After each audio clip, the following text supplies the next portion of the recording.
നേരെ കാര്യത്തിലേക്ക് കടക്കാം അല്ലേ? ഇന്ന് നമ്മൾ സംസാരിക്കാൻ പോകുന്നത് വെറുമൊരു മലനിരകളെക്കുറിച്ചല്ല, മറിച്ച് ഇന്ത്യൻ ഉപഭൂഖണ്ഡത്തെ ഒരു വൻ മതിൽ പോലെ കാത്തുരക്ഷിക്കുന്ന ഒരു മഹാത്ഭുതത്തെക്കുറിച്ചാണ്. അതെ, നമ്മുടെ സ്വന്തം ഉത്തരപർവ്വത മേഖലയുടെ ഒരു കിടിലൻ വിശദീകരണമാണ് നമ്മളിന്ന് കാണാൻ പോകുന്നത്. നോക്കൂ, 2400 എന്ന ഈ സംഖ്യ എത്രത്തോളം വലുതാണെന്ന് ഒന്ന് സങ്കൽപ്പിച്ചു നോക്കിക്കേ. പടിഞ്ഞാറ് സിന്ധു നദി മുതൽ കിഴക്ക് ബ്രഹ്മപുത്ര നദി വരെ ഒരു വലിയ വില്ലിന്റെ ആകൃതിയിൽ വളഞ്ഞുകിടക്കുന്ന അതിർത്തിയുടെ നീളമാണിത്.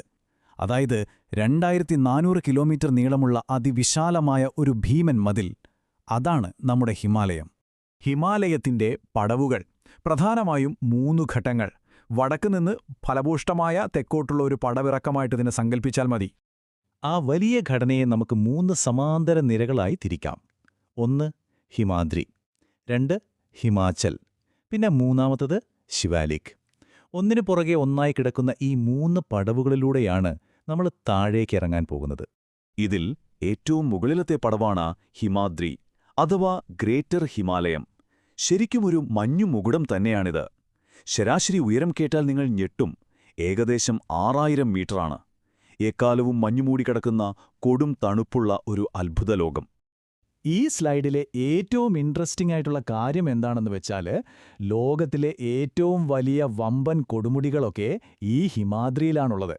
8848.86 മീറ്റർ ഉയരത്തിൽ നേപ്പാളിൽ തലയുയർത്തി നിൽക്കുന്ന എവറസ്റ്റും, അതുപോലെ ഇന്ത്യയിലെ ഏറ്റവും ഉയർന്ന കൊടുമുടികളിലൊന്നായ കാഞ്ചൻജംഗയുമെല്ലാം ഈ നിരയിലാണുള്ളത്. പിന്നെ ഈ പ്രദേശം വെറും മഞ്ഞും പാറകളും മാത്രമാണെന്ന് കരുതരുത് കേട്ടോ. നമ്മുടെ നാടിന്റെ ജീവനാഡിയായ പല നദികളുടെയും തൊട്ടിൽ കൂടിയാണിത്. ഗംഗാനദി ഉത്ഭവിക്കുന്ന ഗംഗോത്രി ഗ്ലേഷ്യറും യമുനയുടെ ഉറവിടമായ യമുനോത്രിയുമെല്ലാം ഈ മഞ്ഞുമൂടിയ നിരകളിലാണ് ഉറങ്ങിക്കിടക്കുന്നത്. ഇനി അവിടുന്ന് നമ്മൾ രണ്ടാമത്തെ പടവിലേക്ക് മെല്ലെ താഴേക്കിറങ്ങുകയാണ്. ഇതാണ് ഹിമാചൽ അഥവാ ലെസ്സർ ഹിമാലയം. ശരാശരി 3700 മുതൽ 4500 മീറ്റർ വരെയാണ് ഇതിന്റെ ഉയരം. മുകളിലത്തെ അപേക്ഷിച്ച് കുറച്ചുകൂടി പച്ചപ്പുള്ളതും മനുഷ്യർക്ക് ജീവിക്കാൻ കുറച്ചുകൂടി എളുപ്പമുള്ളതുമായ പ്രദേശമാണിത്. ഈ ലിസ്റ്റൊന്ന് നോക്കിക്കേ. ഷിംല, മണാലി, ഡൽഹൌസി, ഡാർജിലിംഗ്, നൈനിറ്റാൾ. പേരുകൾ കേൾക്കുമ്പോൾ തന്നെ പെട്ടെന്നൊരു ട്രിപ്പ് പോകാൻ തോന്നുന്നില്ലേ? ഇന്ത്യയിലെ ഏറ്റവും പ്രശസ്തമായ ഹിൽ സ്റ്റേഷനുകളും കാശ്മീർ, കുളു, കാംഗ്ര പോലെയുള്ള അതിസുന്ദരമായ താഴ്വരകളുമെല്ലാം ഈ രണ്ടാമത്തെ പടവിലാണ് സ്ഥിതി ചെയ്യുന്നത്.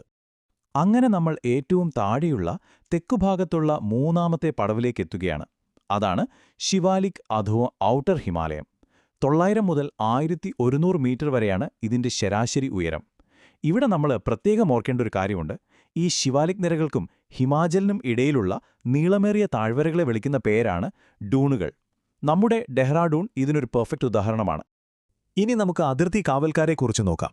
ഈ കൂറ്റൻ മതിലിന്റെ യഥാർത്ഥ അതിർത്തികളിലേക്കാണ് നമ്മളിനി പോകുന്നത്. പ്രധാനമായിട്ടും 2 വ്യത്യസ്ത മുഖങ്ങളാണ് ഈ മലനിരകൾക്കുള്ളത്.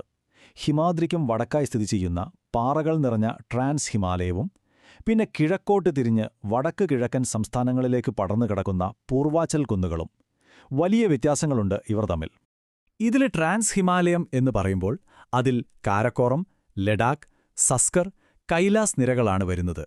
ഇവിടെ ഏറ്റവും ഹൈലൈറ്റ് ചെയ്യേണ്ട കാര്യമെന്താണെന്നോ, ഇന്ത്യയിലെ ഏറ്റവും ഉയർന്ന കൊടുമുടിയായ K2 അഥവാ ഗോഡ്വിൻ ഓസ്റ്റിൻ തലയുയർത്തി നിൽക്കുന്നത് ഈ ട്രാൻസ് ഹിമാലയത്തിലെ കാരക്കോറം നിരകളിലാണ്.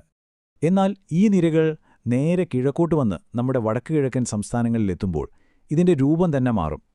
പട്കായിബം, നാഗാകുന്നുകൾ, മിസോ കുന്നുകൾ, അതുപോലെ ഗ്യാരോ, ഖാസി, ജയന്തിയ കുന്നുകൾ എന്നിങ്ങനെ വനനിബിഡമായ ഒരു ശൃംഖലയായി ഇത് മാറും. അതാണ് പൂർവാചൽ.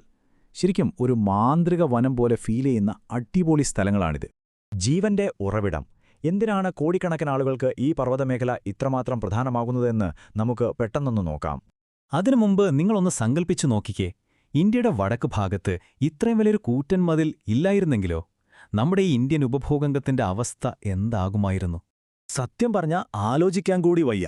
മധ്യേഷ്യയിൽ നിന്നുള്ള ആ കൊടും തണുപ്പുള്ള കാറ്റിനെ തടഞ്ഞു നിർത്തി നമ്മളെ ഫ്രീസായി പോകാതെ സംരക്ഷിക്കുന്നത് ഈ മതിലാണ്. അതുപോലെ തെക്ക് പടിഞ്ഞാറൻ മൺസൂൺ കാറ്റിനെ തടഞ്ഞു നിർത്തി ഇന്ത്യയിൽ മഴ ഉറപ്പാക്കുന്നതും ഈ ഹിമാലയം തന്നെ.